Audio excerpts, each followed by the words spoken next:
vi har gået hele ugen og snakket om, at den her Davis Cup kamp er noget specielt. Og vi var glade for, at den skulle spilles i Helsingborg. Fordi som de fleste danskere i hvert fald ved, så er vi svært ved at tiltrække folk, når vi spiller på hjemmebane i Danmark. Og så at spille i sådan en kulisse her, det var fantastisk med så mange danskere og svenskere, som gad at tage herhen og se at spille. Det var det hele værd. Har du været i meget bedre form tennismæssigt, end du er lige sådan en aften her?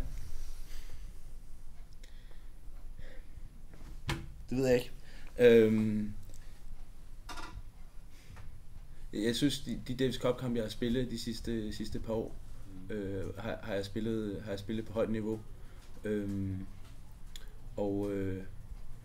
De sidste par gange i Rumænien mødte jeg en, der lå omkring 100, og synes selv spillede en rigtig god kamp.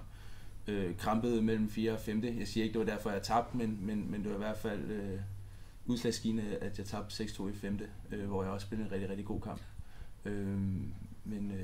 Men det er klart, at jeg synes, jeg spiller rigtig, rigtig godt.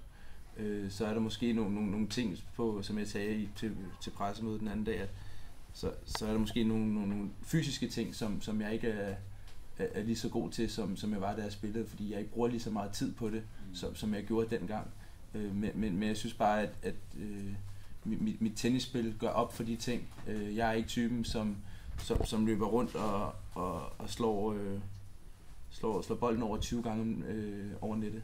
Jeg kan godt lide at gå efter serven og så forhånden og så se. Selvfølgelig er der nogle lange dueller, specielt når man spiller med Markus, som er en utrolig solid spiller, og som også er mere solid end jeg er. Men udover det, så spiller vi meget ens. Vi ikke begge to godt lide at komme rundt om forhånden.